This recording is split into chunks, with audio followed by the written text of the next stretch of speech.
Bienvenue sur Mayotte la Première. Je suis ravie de vous retrouver encore pour un numéro de Maïcha. N'hésitez pas d'ailleurs à nous retrouver également sur le site internet de Mayotte la Première. Et si je vous dis commenter, liker et partager, vous comprenez bien que nous allons parler de réseaux sociaux. Vous êtes de plus en plus nombreux à être dans les réseaux sociaux, sur les réseaux sociaux.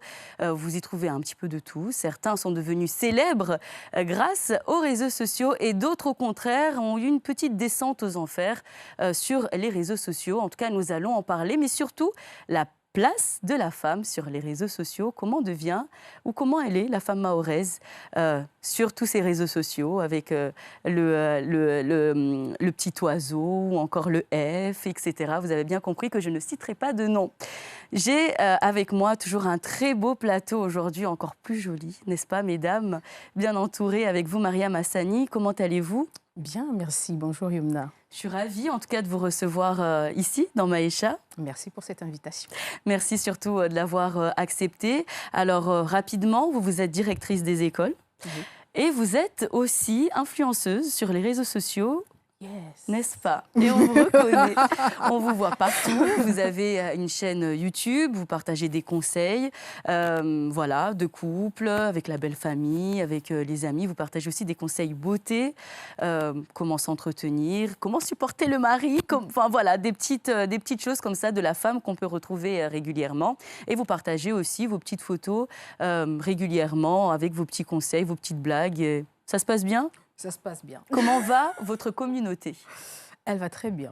Elle va très bien. Toujours là? Toujours là, toujours en train de me suivre. Et puis, moi, ça me fait plaisir de les suivre aussi. Exactement. Que, bon, on en parlera vous allez nous expliquer que c'est un échange avant tout pour vous et un partage. Et puis, je suis également avec une collègue, contente de vous recevoir dans cette émission, Asna tout court, voilà, tout simplement. Asna, vous êtes animatrice ici à Mayotte la Première. Vous êtes également chef d'entreprise. Comment allez-vous? Je vais très bien et c'est un plaisir d'être ici, surtout pour parler de ce sujet. Et comment ça va, MyPlanet? Eh bien, MyPlanet, tout se passe bien. Hein. Ça a été un peu compliqué les débuts, mais avec les auditeurs notamment, ça se passe vraiment très bien. C'est un plaisir d'échanger, parce que c'est surtout ça, d'échanger avec tous les auditeurs pendant 2 heures. Et vos petits coups de cœur d'auditeurs, le premier qui vient en tête comme ça qu'on retient? Là, tout de suite, si je devais penser à un premier auditeur, je dirais Monsieur Combo. Il sera content. Monsieur Combo, parce qu'il a notamment fait en sorte que je me sente bien pendant les premières émissions, l'émission Jikali, où il chantait légèrement faux, mais il était de bonne humeur et c'est ça qu'on recherche. Merci en tout cas aussi d'avoir répondu à notre invitation.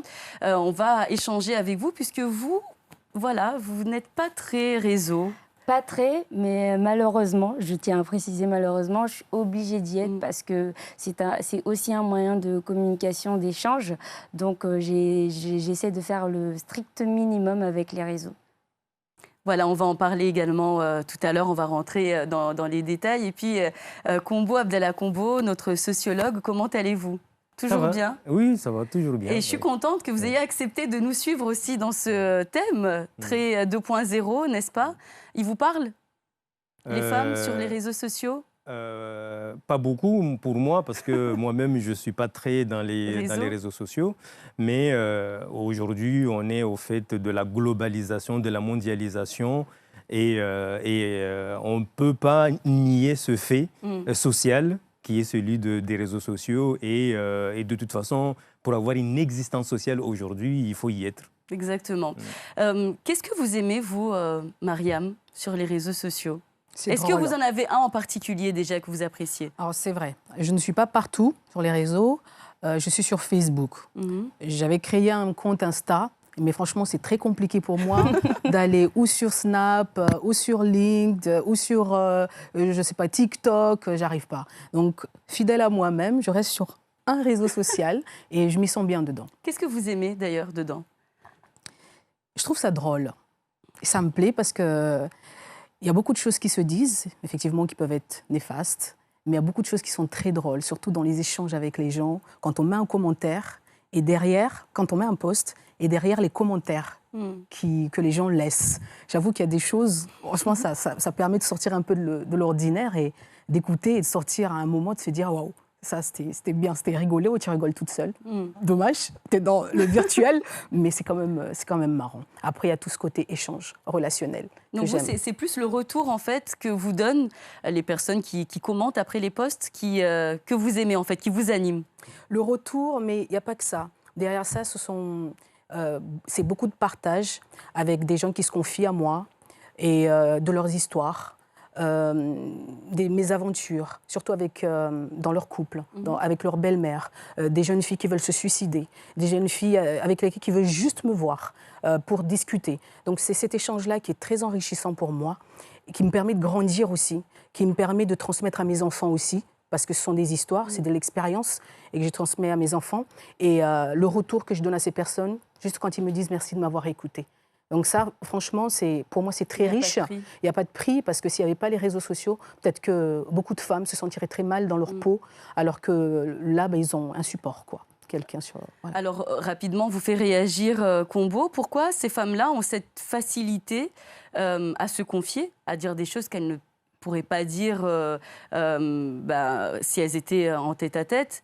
Parler de suicide, parler de couple, parler de tous ces petits sujets. Pourquoi elles ont cette facilité-là ou ce courage d'en parler via les réseaux sociaux? En fait, il y a cette problématique, on en avait déjà un peu en parlé, il y a cette problématique de la notion de la souffrance psychique dans la société mahoraise, de l'acceptation, notamment pour des problèmes pour des personnes qui ont des problèmes ou pour lesquels ils n'ont pas des gens qui peuvent être en attente, en écoute. Par exemple, quelqu'un qui peut avoir un problème de couple avec son mari, il va voir sa mère, il lui en parle, lui dit, voilà, comme on disait tout à l'heure, ta amie, des choses comme ça. Et donc, du coup, à un moment donné, il trouve un espace. Et cet espace-là, il y en a qui vont voir des conseillers conjugaux, il y en a qui vont voir des psychologues, tout ça. Mais il y en a, ils ne sont pas dedans. Et donc, du coup, là, c'est le plus facile. C'est le plus facile. Et effectivement, par rapport à ces personnes-là, le fait d'avoir une oreille, ils peuvent avoir quelqu'un qui ne va pas les juger, qui va les écouter et parfois même déverser leur souffrance. Et après, quand il y a des gens qui réagissent, ça peut donner des conseils. Après, il y a le bon, le mauvais. Mais au moins, c'est au moins cet espace d'écoute insolite. Parce que vraiment, parfois, c'est mieux d'avoir une personne en face qui te donne des conseils. Mais là, au moins, ils ne vont pas être jugés. Il y a des personnes, ils déversent toute leur souffrance là parce qu'ils savent que c'est anonyme. Quand ils ne se sentent pas jugés. Après, il y a les conséquences. Il peut y avoir les conséquences par rapport au fait que lorsqu'on parle de ces problématiques, de ces problèmes, parfois on peut s'afficher et que les réseaux sociaux aussi, il y a le problème du passé. C'est-à-dire que parfois le passé, ce qu'on laisse sur les réseaux sociaux, parfois ça reste là et ça peut nous coûter cher un jour quand on cherche un travail. Il y a des chefs d'entreprise qui vont aller chercher les moindres défauts.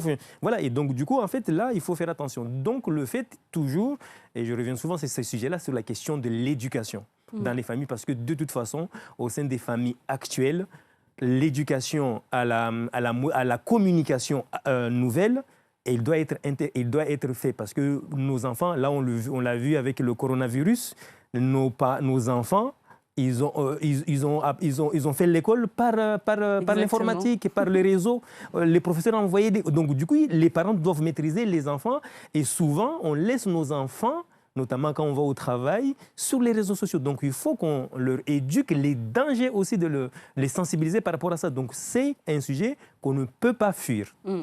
Et vous, Asna, vous avez peut-être pas trouvé le truc pour fuir les réseaux sociaux, parce que vous l'avez dit, c'est quand même aussi important. Mais pourquoi est-ce que vous n'êtes pas fan, vous ne likez pas les réseaux sociaux? En fait, moi, ce qui ne me plaît pas, contrairement à ce que pourrait aimer Moana Hassani, c'est ce côté virtuel, superficiel ou d'hypocrite aussi, parce que les gens, souvent, on peut retrouver des gens faux, des faux comptes aussi. Je ne trouve pas ça normal qu'on ait plein d'amis sur Facebook, notamment, et au final, quand on a besoin d'un ami en vrai, on ne l'a pas. Et j'ai vu des cas où les gens demandent un ami sur Facebook, et pourtant, quand ils te voient, en vrai, ils ne te disent même pas bonjour.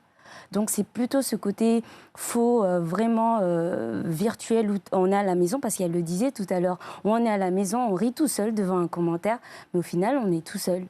Et ce que moi, je privilégie, moi ou d'autres personnes, j'espère, hein, c'est ce côté, justement, lien social, mais lien physique, où on sait que j'ai besoin de quelque chose, je vais voir quelqu'un, ou d'un conseil, je vais voir quelqu'un, mettre un visage aussi dessus. C'est vrai, il peut y avoir des visages comme on la connaît bien, hein. Mais parler à tout le monde, on ne va pas parler à tout le monde de ses problèmes non plus. C'est vraiment se rattacher physiquement, palper. Quelqu'un existe derrière un message ou un échange. Donc vous, par exemple, ce qui peut être synonyme de facilité et de courage, parce que pour d'autres, ils ont le courage de le dire parce qu'ils sont derrière un écran et sur un clavier. Pour vous, c'est plutôt c'est virtuel. On reste quand même derrière un clavier. Donc il y a les mauvaises choses qu'on peut retrouver aussi derrière, c'est ça? Oui, il y a beaucoup de mauvaises choses. C'est l'insécurité, en fait, de ne pas savoir à qui vous... Oui, et au final, même le psychologue l'a soulevé, hein, c'est vraiment ce côté où de l'éducation, savoir qui est derrière, si c'est une vraie personne, si elle est bien intentionnée, c'est ça aussi. Et des fois aussi, on l'a vu, je pense que dans tous les réseaux, il y a même des insultes ou des guerres qui se montent sur certains réseaux et les gens se montent la tête. Alors que derrière ça, il y a juste une personne qui a juste posté un petit truc anodin, rigolo, et au final, il est mal interprété parce qu'ils ne connaissent pas la personne qui est derrière. Et vous, c'est pas quelque chose qui vous fait peur? Ce sont les réseaux sociaux. C'est le revers de la médaille, si on peut dire ça comme ça. Mais moi, ce que je peux dire, c'est que c'est tout à fait normal que Asna puisse dire ça, mais ma vie n'est pas que le réseau. C'est ça. Moi, je ne vis pas avec le réseau social, Facebook.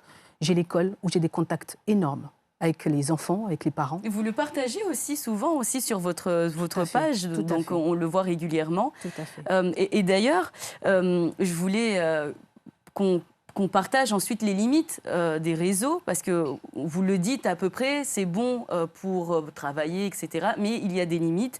Asna, vous avez mis beaucoup plus de barrières, Mariam, un petit peu moins.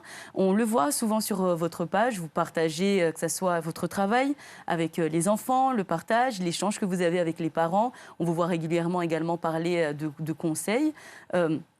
Mais on ne voit jamais votre chair et tendre, par exemple, et vos filles, et vos enfants. Est-ce que pour vous, c'est la limite? Est-ce que c'est fait exprès ou est-ce que c'est juste pas arrivé? Il n'a pas été assez sympa pour être dans la photo? Ouais, pour moi, c'est la limite. Je suis très ouverte, j'ai une oreille très à l'écoute, mais c'est vrai que j'aurais du mal à poster une photo de moi et de mon tendre sur les réseaux. Tout simplement parce que je le protège. Je protège mon couple. Et je me protège vis-à-vis de mon couple. Voilà, Par contre, mes enfants, j'ai déjà posté une photo d'elles. Comme ça. Parce que j'avais envie. Mais je ne passe pas mon temps à envoyer des photos de mes enfants. Je les protège aussi. C'est une manière pour moi de ne pas que les gens se déchaînent sur elles, ou voilà, etc. Et vous, c'est quoi la limite pour vous? Eh ben, la limite, c'est pareil, c'est ça en fait, c'est du moment où les gens s'exposent un peu trop. Parce que là, tout à l'heure, elle parlait de vie de couple. Il faut le voir, hein, parce que j'y étais dessus. Je l'ai vu. Hein. Aujourd'hui, je l'ai vu, je sais de quoi je parle. Des gens qui se postent tous les jours. Et bien sûr, ils ne postent que le bon côté.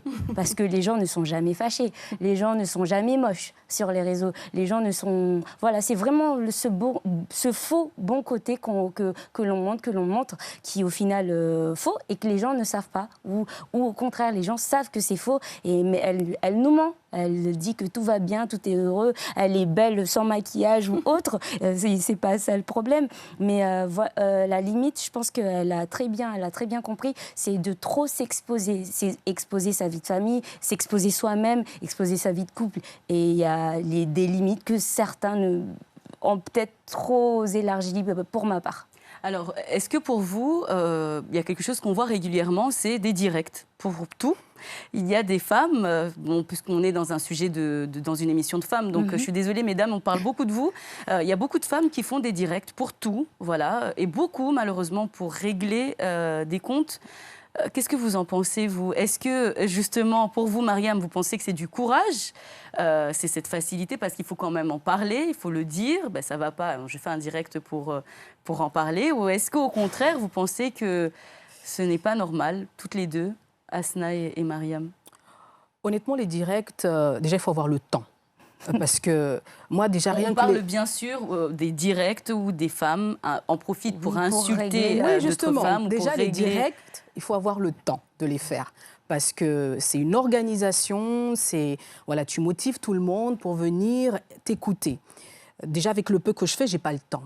Donc, les directs, moi, quand je vois les gens faire des directs, je n'ai pas le temps déjà de les regarder.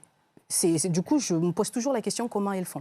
Après, c'est vrai qu'on voit beaucoup de choses dans les directs qui m'indignent, notamment insulter, parce qu'à visage découvert, en tant que femme, parce que la plupart du temps, ce sont des femmes qui insultent d'autres femmes, et je trouve ça vraiment déplacé, quoi, parce que du coup, ce sont des choses qui nous reviennent automatiquement. Tu insultes quelqu'un, mais ça nous dévoile beaucoup sur ta psychologie, sur ta frustration.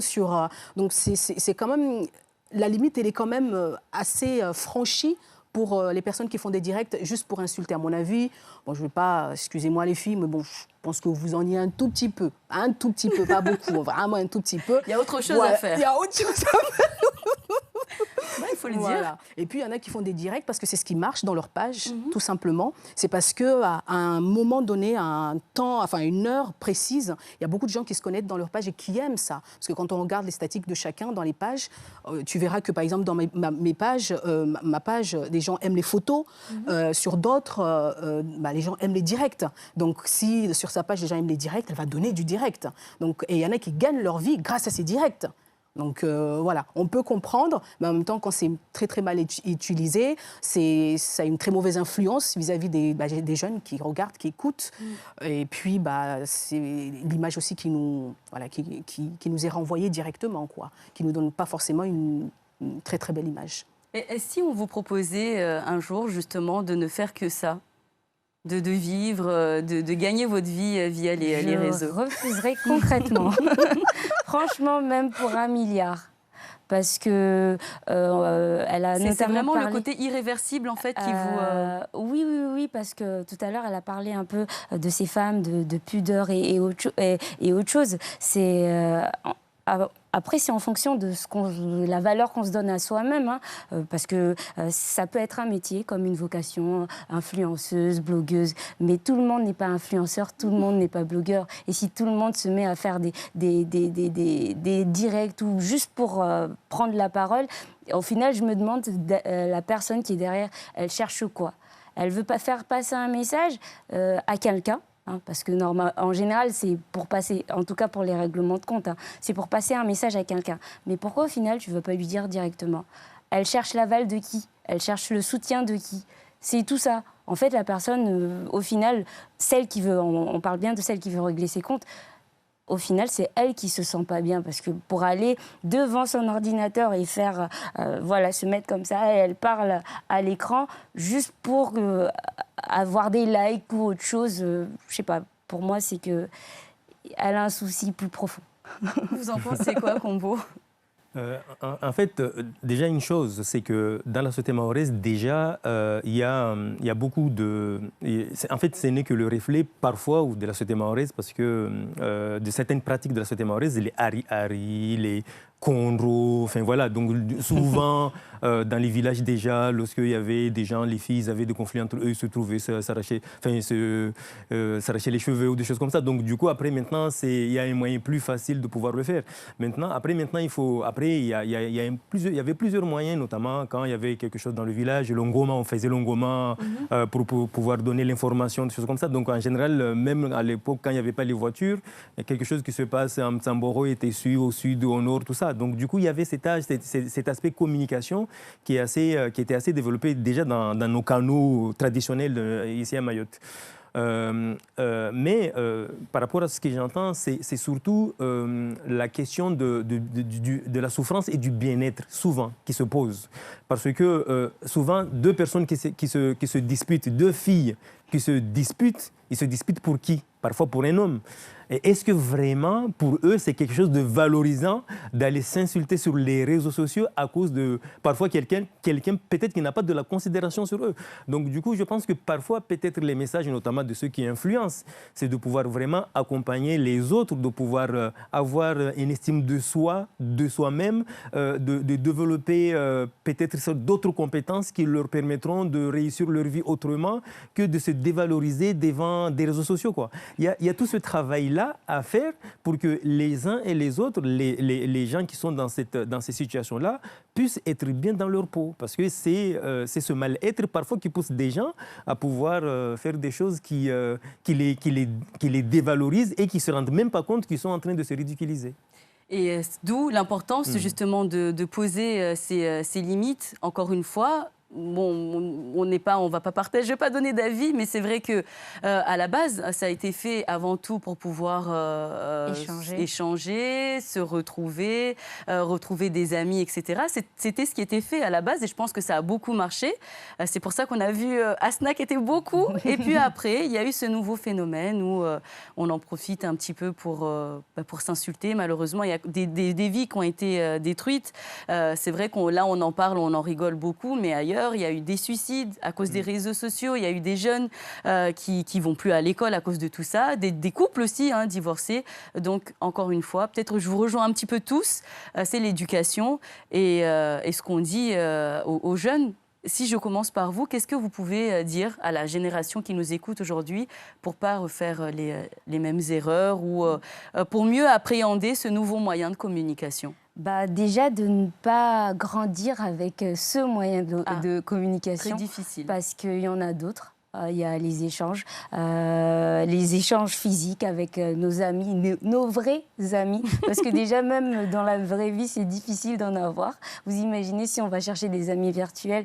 Donc, c'est essayer de grandir. Parce que, bon, c'est vrai que les temps ont changé. Aujourd'hui, on est développé. Il y a tout ça. Mais moi-même, aujourd'hui, avec ma trentaine d'années, je me repense à avant que c'était tellement facile de parler, de dire les choses à quelqu'un en face, ne serait-ce que je t'aime ou t'es ma meilleure amie, plutôt que...